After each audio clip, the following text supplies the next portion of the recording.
Plusieurs questions ont été abordées, notamment celles faisant état d'un probable détournement des fonds destinés à la construction des infrastructures et autres, lors du dernier point de presse du ministère de la Communication et des Médias, ce en prélude des prochains Jeux de la francophonie. Les détails dans ce journal. Des dégâts matériels ont été enregistrés lors d'un incendie qui s'est déclaré dans la nuit de lundi 10 à mardi 11 avril 2023 au sein de l'Académie des Beaux-Arts de Kinshasa, mais aucune perte en vies humaines n'a été signalée. Reportage à suivre dans cette session d'information. Merci de nous avoir choisis pour vous informer, mesdames et messieurs. Bienvenue à tous. Le ministère de la Communication et des Médias a organisé son traditionnel point de presse le lundi 10 avril autour des prochains Jeux de la francophonie qui se tiendront à Kinshasa du 28 juillet au 6 août prochain. Plusieurs questions ont été abordées, notamment celles faisant état d'un probable détournement des fonds destinés à la construction des infrastructures et autres. Le directeur national de cette organisation a fixé l'opinion quant à ce. Faisant état des rumeurs il y a peu autour d'un possible détournement des fonds alloués à la construction des infrastructures devant accueillir les athlètes et différentes équipes ou organisations, le directeur national de 9e Jeux de la francophonie en République démocratique du Congo, Isidore Kwanza, a devant la presse affirmé que les retards constatés par les différentes constructions est dû à l'épidémie de la Covid-19 qui a empêché l'avancement des travaux et qu'à cela, il n'existe aucun détournement possible. Je voudrais vous dire, vous rassurer que l'argent n'a jamais été détourné. Il était prévu initialement que ce soit Djanamapa qui construise les villages. Mais il devait préfinancer les travaux. Ça, c'était avant notre arrivée. Ça ne s'est pas passé comme tel jusqu'à ce qu'il y ait eu un changement de gouvernance. Lorsque nous sommes arrivés, on a estimé qu'on n'avait pas assez de temps pour construire en dur.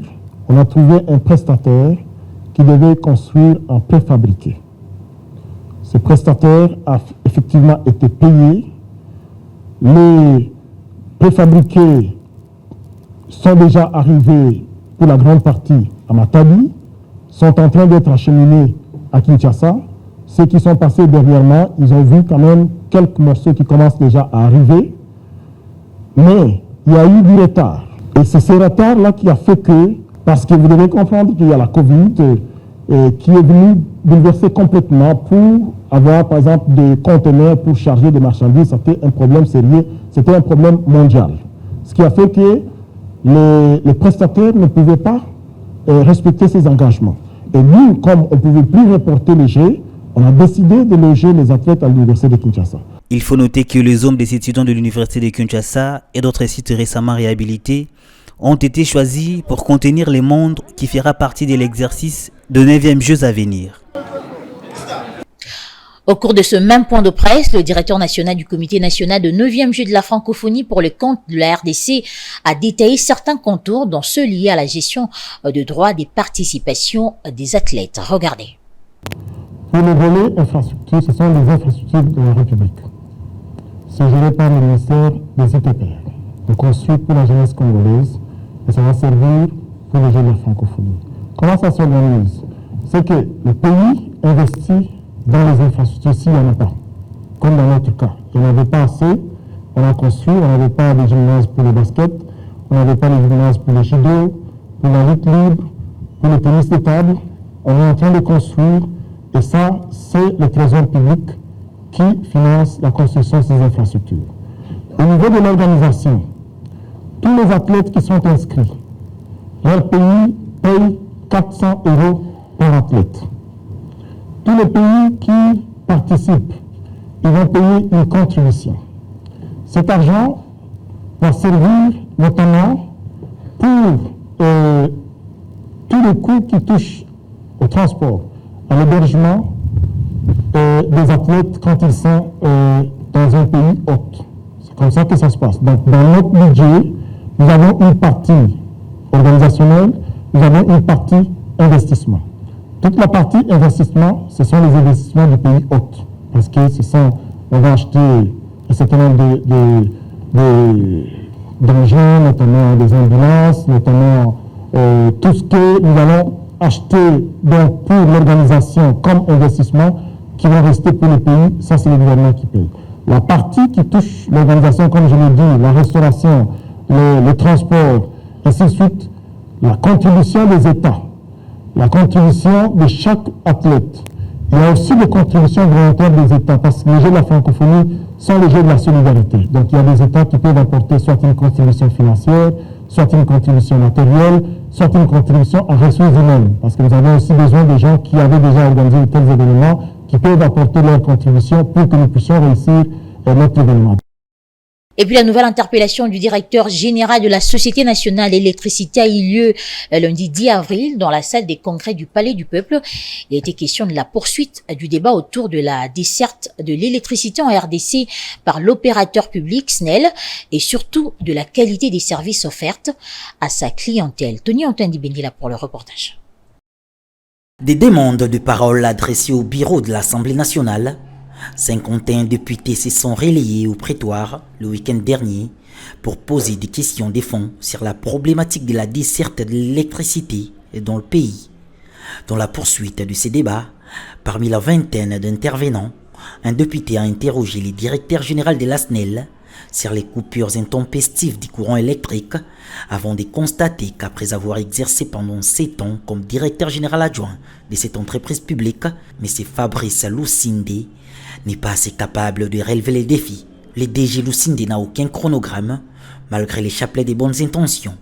Les textes présentés par les DG ne suffisent pas.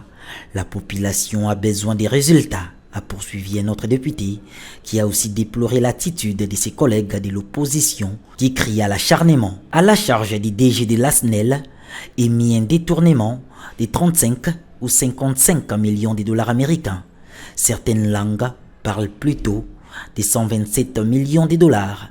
Après ces tours de table, le DG Fabrice Lusinde a sollicité et obtenu de la plénière un délai de 48 heures pour répondre à toutes les préoccupations soulevées par la représentation nationale. Face au dynamisme du paysage international, la RDC doit-elle envisager d'intégrer le Commonwealth, cette organisation intergouvernementale composée des 56 États membres qui sont presque tous d'anciens territoires de l'Empire britannique. Un projet de loi allant dans ce sens a été déposé depuis septembre 2022 au Sénat. On écoute à ce sujet Junior Badila lors de l'émission Les Dossiers présenté par Patrick Lumbala. Alors, l'importance pour la République démocratique du Congo de joindre Commonwealth a plusieurs aspects. D'abord, il faut commencer par toilettage sur le plan national. Nous devons savoir si nos institutions aujourd'hui, elles sont capables, nos institutions sont compétitrices, c'est-à-dire à faire face aux géants des Commonwealth. Vous voyez, la plupart des membres des Commonwealth ont des institutions bien établies, des institutions fortes, capables de faire face aux critères et capables de faire face aux négociations commerciales et aux négociations dans divers domaines. Et ce sera très capital, très important pour la République démocratique du Congo de pouvoir joindre le Commonwealth. Après Brexit, nous avons remarqué que Commonwealth est en train de devenir un pilier important sur le plan des échanges économiques. Je pense qu'ils ont mis en place un instrument de valeur pour que d'ici 2025, comme la Grande-Bretagne, le Royaume-Uni a quitté l'Union européenne, afin qu'il y ait des négociations au sein de l'Organisation mondiale du commerce, l'OMC, parce que les négociations commerciales de la Grande-Bretagne passaient par l'OMC au sein de l'Union européenne. Donc, la République démocratique du Congo profiterait de ces nouveaux élans au sein de Commonwealth sur le plan des négociations commerciales et sur le plan des barrières commerciales aussi, parce qu'il n'y a pas de barrières commerciales en matière de négociations au sein de Commonwealth entre les États. C'est aussi important parce qu'on voit la plupart des États membres de Commonwealth sont en train de passer par Commonwealth et négocier selon des produits sur le plan exportation. Donc voilà, c'est très important pour la République démocratique du Congo de pouvoir déjà commencer à lancer ces débats autour de oui ou non, ça sera quelle serait l'importance pour nos peuples, pour nos populations de jouer un rôle.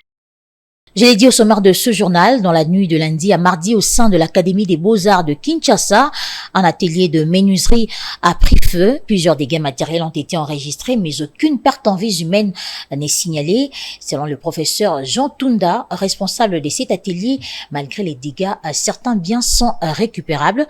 Que de Congo, Eddy et Boma nous en disent plus. Des meubles et plusieurs matériels de travail se sont évaporés, consumés par l'effet de l'incendie. Bien qu'il n'appartienne guère à cette institution supérieure, cet atelier de menuiserie sert notamment comme un lieu de stage pour les étudiants. Le professeur Tunda, responsable de cet atelier, apporte plus d'éclairage. Cet atelier est une activité qui n'a rien à voir avec les activités académiques de l'Académie des Beaux-Arts. C'est un hangar qui est donné en location pour des activités de la menuiserie. Évidemment, l'Académie des Beaux-Arts en tant que partenaire profite également des services de l'atelier de menuiserie.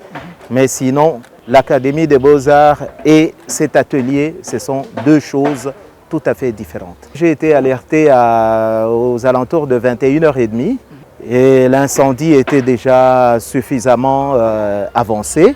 J'ai fait quand même assez rapidement pour arriver ici sur place. Et j'ai constaté avec stupeur que les flammes étaient vraiment très intenses.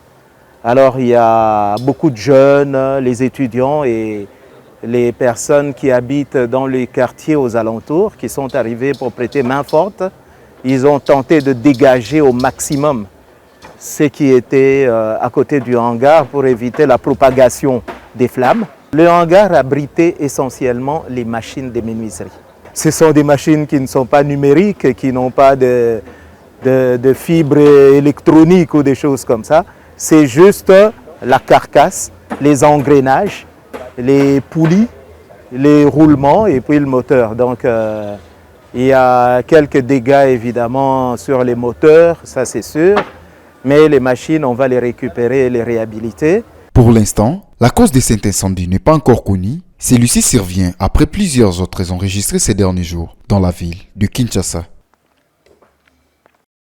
Toujours dans le même registre, quelques étudiants témoins de cet incendie ont appelé à l'assistance des autorités afin de réhabiliter le plus vite possible cet atelier qui aide non seulement les étudiants mais aussi les employés qui y travaillent. On les écoute.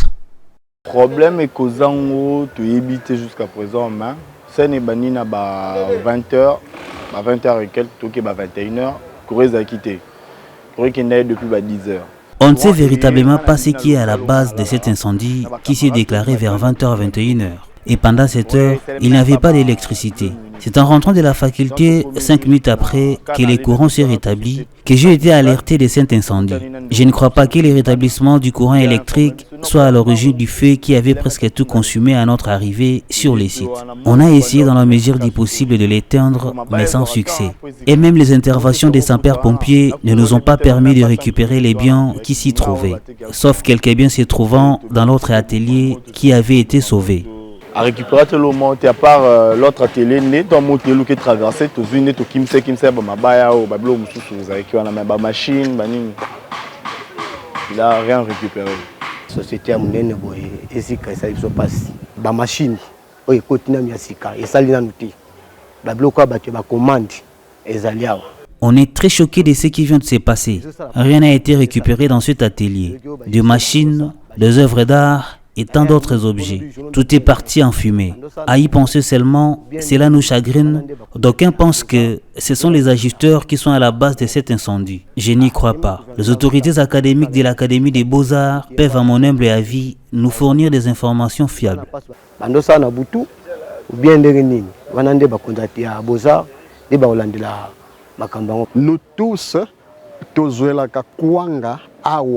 nous vivons des activités générées par cet atelier. De son travers, nous scolarisons nos enfants. C'est toute une entreprise qui est partie en fumée à notre grand regret. Donc, les entreprises mobimba, et beaucoup libana. La République démocratique du Congo est enfin dotée d'un nouveau code du numérique depuis la fin de la semaine dernière. Il comprend au total 5 livres, en plus des préliminaires et vise notamment à mieux réguler l'espace numérique congolais dont le commerce en ligne. Suivez les détails. Ces codes évoquent les régimes juridiques applicables aux activités et services numériques, à l'administration électronique et au commerce en ligne. Ils s'attellent au traitement des écrits et outils électroniques ainsi que des prestataires des services de confiance. Par ailleurs, il expose les contenus numériques en mettant en exergue la protection des contenus publics et des données électroniques privées. Il aborde également les questions relatives à la sécurité et à la protection pénale du système d'information numérique. 3 organes sont ainsi créés. D'abord, le Conseil national du numérique, organe consultatif placé sous l'autorité directe du chef de l'État. Il réunit différents acteurs du secteur du numérique. Le deuxième est l'autorité nationale du numérique qui dirige le ministère du numérique. Son rôle est de réguler et contrôler les activités numériques. Le troisième, enfin, c'est l'autorité nationale des certifications électroniques, dont le rôle est la certification des activités numériques. Ces codes arrivent dans un contexte numérique particulier où ces derniers prennent de plus en plus de l'importance. L'Observatoire du marché de la téléphonie mobile a révélé dans son dernier rapport que le marché des sociétés de télécommunications en République démocratique du Congo a réalisé un chiffre global de 2,5 milliards de dollars américains pour l'année 2022, soit une hausse de plus de 18% par rapport à 2021. Jonathan Bakele pour le commentaire. Selon ces rapports, le 4e trimestre de l'exercice 2022 s'est clôturé par une hausse du nombre d'abonnements de l'ordre de 2,88%, soit 48,45 millions à 49,84 millions de dollars américains, avec une amélioration du taux de pénétration de l'ordre de 1,46%, soit 50,89% à 52,35%. Par contre, le rapport a précisé que le chiffre d'affaires du secteur a enregistré une baisse de moins de 2,86% par rapport au trimestre précédent, soit de 544,42 millions à 528,85 millions de dollars américains, avec une baisse des revenus par abonné de 5,3%, soit de 3,78 dollars à 3,57 dollars américains le mois. De manière générale, l'exercice 2022 s'est clôturé avec un chiffre d'affaires global de plus de 2,05 millions de dollars américains, soit une hausse de plus de 18% par rapport à 2021. Pour ce qui est du marché de l'Internet, le rapport a noté qu'au cours du 4e trimestre 2022, le marché de l'Internet mobile a enregistré un taux de pénétration de l'ordre de 27,24%. Parlons sport à présent. Le séminaire de la formation des cadres techniques et arbitres s'est clôturé le week-end dernier au salon d'honneur du Stade des Martyrs de la Pentecôte. Objectif, améliorer les performances des techniciens congolais. C'était en présence du ministre des Sports et Loisirs, Kaboulou Mwana Kaboulou. La Fédération congolaise des luttes associées possède désormais des cadres techniques et officiels devant officier les événements internationaux, ce en prélude de 9e jeu de la francophonie. Pendant 6 jours, les participants à ce séminaire ont été formés par l'expert nigérien. Je suis très heureux, puisque vous avez commencé votre stage, vous l'avez terminé. Au nom du ministère des Sports et Loisirs, je voudrais exprimer toute ma reconnaissance à M. Malambaka, qui s'est dérangé pour quitter son pays, venir ici pour vous enseigner. Ces assises de cadres techniques et arbitres se sont déroulées en 2 séances. Cette formation rentre dans le cadre des préparatifs des 9e Jeux de la francophonie. Nous avons mené la formation à 2 niveaux.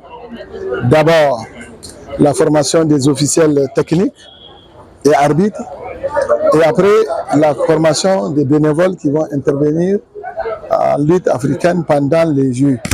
À noter que c'est dans l'objectif de s'offrir tous les moyens possibles pour rafler les médailles lors du 9e jeu de la francophonie, la FECOLUTA annonce organiser une compétition dès le mois prochain. Mais on ne va pas aller au jeu comme ça, on ne va pas se jeter dans les jeux sans toutefois voir ce qu'on a appris.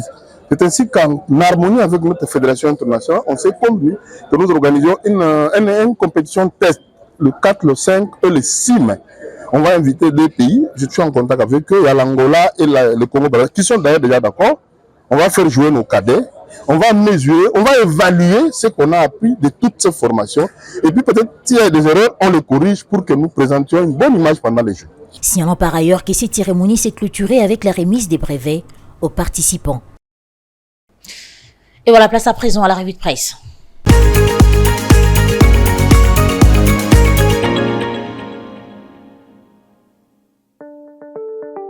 Bienvenue mesdames et messieurs dans cette revue de presse économique.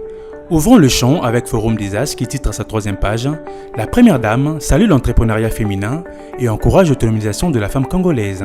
Denise Nyakiro a tenu ses propos le samedi dernier au chapiteau du Pullman Hotel de Kinshasa dans le cadre du village de la femme composé de près de 100 stands qui a mis en exergue le sens d'entrepreneuriat de la femme congolaise dans les domaines aussi variés que vastes, notamment le cosmétique, textile, capillaire, les produits alimentaires. Les confrères poursuivent l'épouse du chef de l'État congolais, qui fait de l'autonomisation de la femme l'un des axes de sa fondation, était au village de la femme pour les encourager.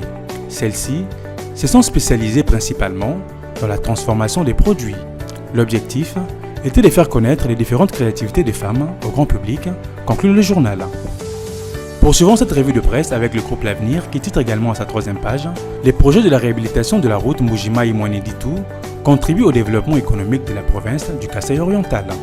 Le journal note « Afin d'améliorer les conditions de circulation extérieure de la ville de Mbujimayi et d'aider au développement économique de la province du Kasaï oriental, les projets de réhabilitation de la route Mbujimayi-Mweneditu dans le cadre des projets d'infrastructure du contrat chinois a été mis en œuvre ici, qui est divisé en 2 phases de construction, précise la société d'infrastructure sino-congolaise avec les conseils d'administration. Le journal souligne que le projet routier est une partie importante de la route nationale numéro 1 en République démocratique du Congo et l'un des projets d'infrastructure importants du contrat chinois. L'investissement total de la première phase du projet est de 15 millions de dollars américains. Les confrères notent, la route est revêtue d'asphalte avec une longueur totale de 16,62 km qui a été achevé et ouvert à la circulation en 2018. En présence et en témoignage du ministre d'État, ministre des Infrastructures et Travaux Publics de la République démocratique du Congo, indique la même source, la cérémonie d'inauguration de la 2e phase du projet a eu lieu le 3 janvier 2023 avec un investissement prévu de 23 millions de dollars américains et un kilométrage des constructions proposées de 38,8 km. À l'heure actuelle, les projets battent son plein. Terminons cette revue de presse avec la nouvelle du soir qui titre « Congo Airways déterminé à relancer ses activités ». Le journal écrit « Il y a de cadres intègres et dynamiques dans notre pays qui sont déterminés à booster les activités de leurs secteurs respectifs pour le développement de la République démocratique du Congo, comme souhaité par le président de la RDC Félix-Antoine Tshisekedi. C'est dans cette optique que le DG de l'entreprise Congo Airways a pris la décision de booster son entreprise afin de la mettre au niveau de celle des autres pays. Le journal souligne que le DG de Congo Airways a les soucis majeurs d'augmenter les recettes de cette entreprise, donner le sourire au personnel qui a connu des sérieux problèmes de gestion et à tous les Congolais qui voyagent à travers les provinces. Raison pour laquelle un protocole d'accord a été signé entre Congo Airways, compagnie aérienne nationale, et AM d'accroître les activités de la compagnie aérienne congolaise. Les confrères concluent que l'exécution de ces protocoles d'accord aura lieu dans les 6 mois à venir. Pour sa part, le directeur du cabinet du chef de l'État avait encouragé les 2 parties concernées à matérialiser ces projets pour soulager tant soit peu les difficultés liées aux problèmes des transports aériens de cette société en République démocratique du Congo, dans le but de désenclaver notre pays et donner aussi de l'emploi à de jeunes Congolais qui sont restés au chômage pendant plusieurs années. Fin de cette revue de presse économique, mesdames et messieurs, merci de l'avoir suivi.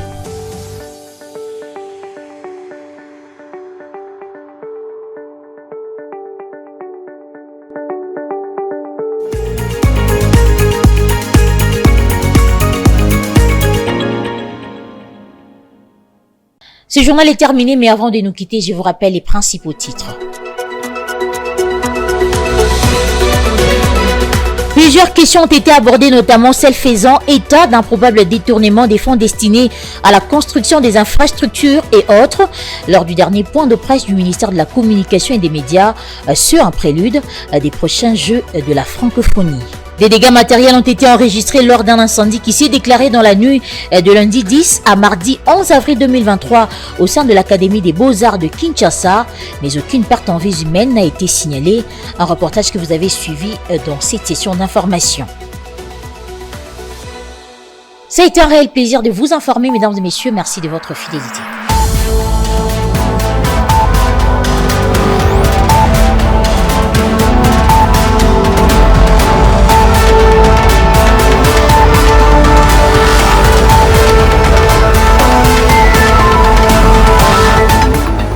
Dans une sphère médiatique, essentiellement tournée vers des contenus généralistes, où l'originalité n'a plus sa place au chapitre, où le secteur de l'économie et finance, pourtant poumon d'un État, sombre dans les oubliettes, Voici enfin Ecofin Télévision.